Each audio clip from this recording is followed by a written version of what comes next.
साईडला व्हा, साईडला व्हा, साईडला साईडला व्हा. चला चला.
रवींद्र गीते यांना विनंती करतो की त्यांनी चालते ना.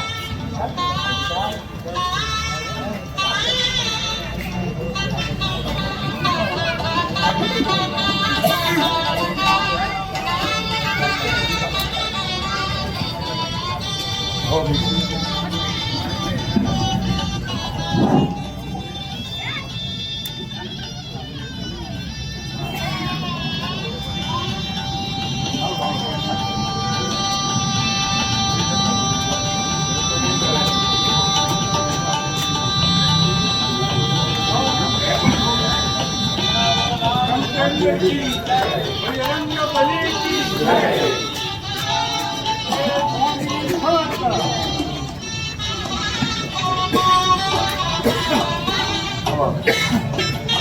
प्रतिमा आणि आपण बंधनची प्रतिमा जी केलेली आहे त्याचं अर्पण गायकवाड आणि रमेश पवार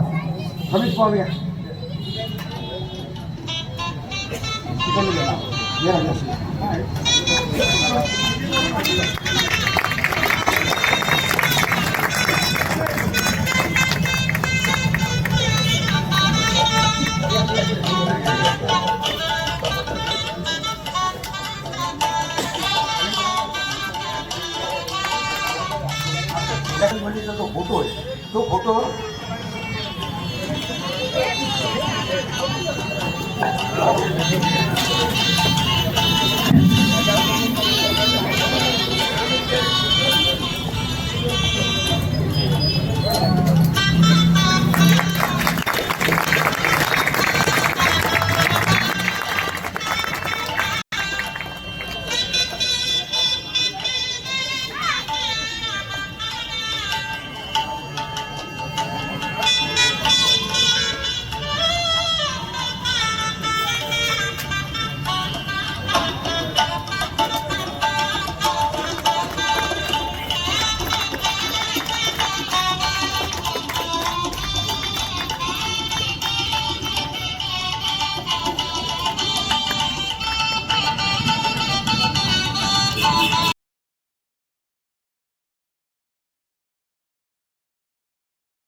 प्रकाशन प्रसंगी उपस्थित असलेले आपले सर्वांचे गुरुवरे गुरुमावली उपस्थित सर्व भगिनी आणि आमचे सर्व विश्वस्त मंडळी.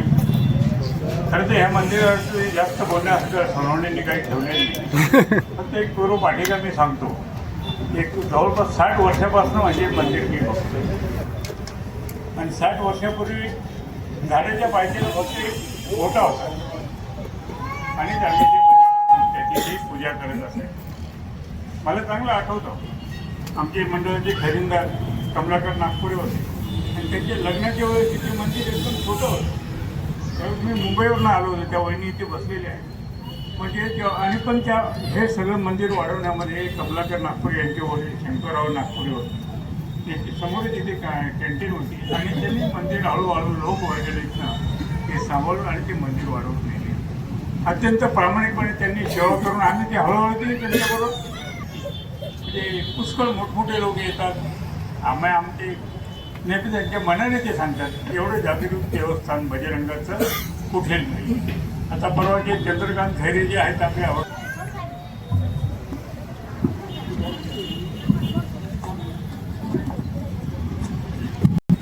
परिवार सेवेकरी परिवार सर्वजण आजच्या विशेष उपक्रमाला हजेरी लावताना आज संस्थेचे अध्यक्ष आदरणीय शिवाजीरावजी गांगुर्डे, भास्कररावजी काठे उपाध्यक्ष, मीनानाथजी सोडवणे सेक्रेटरी, रवींद्रजी गीते खजिनदार, रमेशजी पवार विश्वस्त, उत्तमरावजी गायकवाड विश्वस्त, शांताराम ताजनपुरे विश्वस्त, विवेक नागपुरे विश्वस्त.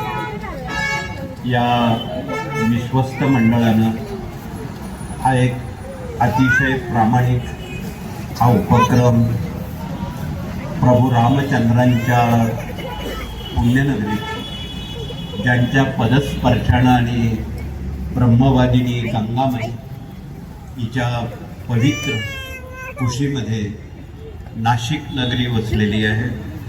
तिला अनेक युगांचा इतिहास आहे आणि अशा पुण्यनगरीत रामभक्त हनुमान तथा संकटमोचन ज्यांचं सदैव नामस्मरण हृदयात राहावं अशा अत्यंत पावित्र्य जपणाऱ्या या मंदिराचं आज आपण जमलेला आहात. वेळोवेळी होणारे बहुविध उपक्रम असतील, हनुमान जयंतीचे उपक्रम असतील, येणारे प्रतिमहा तथा दैनंदिन उत्सव असतील. या उत्सवाचा अनेक जणांना लाभ झालेला आहे. अनेक जण आमच्यापर्यंत येऊन अनुभूती सांगत आहे की प्रवास करता करता अपघातातून हनुमानजींनी वाचवून असे लाखो अनुभव महाराष्ट्रातल्या तमाम जनतेला आहे. नाशिकपुरतं मर्यादित नसून महाराष्ट्राच्या बहुविध कानाकोपऱ्यातून नाशिकला सर्वांनाच यावं लागतं आणि आगामी कुंभामध्ये तर जगातून देशातून कोट्यावधी भाविक आणि भक्त संत महंत इथे येणारच आहे. त्यामुळं प्रत्येकाच्या हृदयस्थ असणारे हनुमानजी आणि जीवनात भेडसावणाऱ्या अनंत मानवी समस्या अधिदैविक भौतिक आध्यात्मिक या सर्व समस्येवर हनुमानजी मात करतात हे आपणा सर्वांना विदित आहे. यावर किती बोललं तेवढं थोडं आहे, परंतु ज्यांना आमच्या ज्योतिषांनी 7:30 जे काही उपद्रवित होणारे प्रकार असतील त्यावर सुद्धा रामबाण इलाज हनुमानजी आहे. म्हणून आपण जर रोज हनुमानजीचं स्तवन केलं, मारुती स्तोत्र वाचलं तथा हनुमानजींच्या बहुविध उपासना आपण केल्या, त्या ताबडतोब फलद्रूप होणारे आहेत. जीवनात कोणतेही संकट असो, वैयक्तिक असो, कौटुंबिक असो, सामाजिक असो, राष्ट्रीय असो, राष्ट्रावर सुद्धा येणारं सुनामीसारखे, वादळासारखे अनेक संकट हनुमानजी त्वरित निवारण करतात. याची अनुभूती या कार्यानं देशभर जगभर 7 समुद्रापलीकडे घेतली. म्हणून यावर किती बोललं तेवढं थोडं आहे, परंतु अनेक संतांनी सुद्धा हनुमानजींबद्दल कितीतरी भजन मालिकेतून आपल्या मनोगतातून त्यांचं वर्णन या महाराष्ट्रात आणि भारतात केलेलं आहे. त्यात नाशिकच्या वाट्याला अनेक संत आहेत.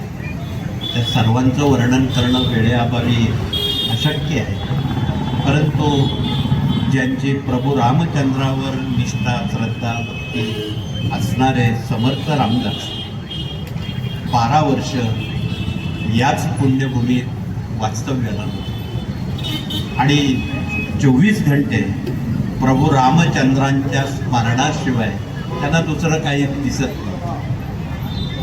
अशा वेळी आमचे अनेक नाशिककर त्यांना जाऊन भेटले. तुम्ही 2 तप झाली, त्यातलं एक तप नाशिकला प्रभू रामचंद्रांची सेवा करत आहात, यात तुम्हाला काही अनुभूती, काही साक्षात्कार, काही दृष्टांत असं काही झालं? त्यावर त्यांनी बोलणं टाळलं. वेळ येईल तेव्हा सांगेन. आणि ती वेळ जवळ आली, समीप आली. भल्या पहाटे 4 वाजता रामदास स्वामींसमोर प्रभू रामचंद्र कोटी सूर्याचं तेज असलेले अचानक उभे राहिले आणि त्यांना मधुर स्वरात सांगितलं, उठ रामदासा, माझी तू आठवण काढत होतास, मी आलोय, तुला काय मागायचं ते माग. क्षणभर बोबडी वळली. एवढं कोटी सूर्याचं तेज बघितल्यावर स्वतःला सावरत धीरोदात्तपणे ते नतमस्तक झाले. भगवंता, मला तुझ्याकडे काही मागायचं नाही. मला मोक्ष नको, मुक्ती नको, धन नको, संपदा नको, कीर्ती नको, काही नको आहे. मला तुझी अखंड सेवा करण्याचा आशीर्वाद मला हवा आहे. आणि देता आलं मला 4 विचार द्या, देता आले तर द्या. अत्यंत नम्रपणे त्यांनी मांडलेलं हे मागणं, क्षणाचा वेळ न लावता, काय हवंय तुला? मला हवंय कोमल करणी दे रामा, विमल करणी दे रामा, सज्जन संगती दे रामा, अभेद्य भक्ती दे रामा. हे मौलिक विचार त्यांनी प्रभूजींकडून मागितले आणि ते त्यांना मिळाले. म्हणून देवाकडं काय मागावं त्यापेक्षा त्यांनी काय आपल्याला द्यावं हा महत्त्वाचा प्रश्न आजचा आहे. म्हणून लोक अनेक मागण्या भगवंताकडे करत असतात, पण भगवंताला माहीत आहे याला काय लागतंय. सांगण्याची आवश्यकता नाही, हे सांगायचं होतं. म्हणून अनेक संत मालिकेचा वारसा महाराष्ट्राला, नाशिकला, भारताला मिळालेला आहे. त्यांचे विचार आपण पुढे घेऊन या स्वामी कार्यातून असंख्य सेवेकरी आजच्या मितीला लाग.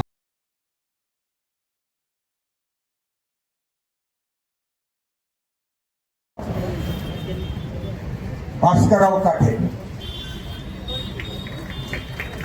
सेक्रेटरी श्रीयुत मीनानाथ सोनवणे, खजिनदार रवींद्र गीते, विश्वस्त रमेश पवार,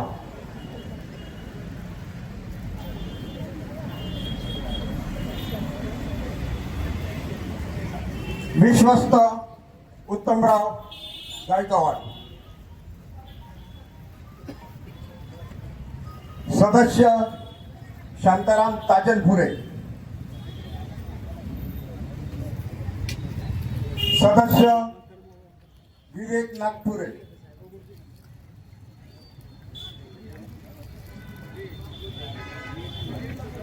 आणि या मंदिराचे पुजारी आदरणीय गोरी गुरुजी यांना मी विनंती करतो की त्यांनी मंचावर येऊन परमपूज्य गुरुमाऊलींचे आशीर्वाद द्यावे.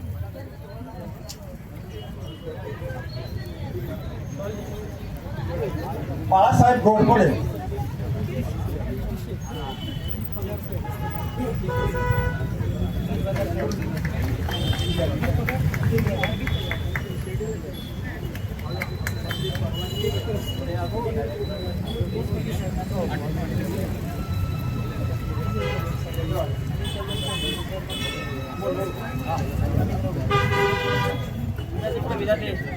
विजाती काका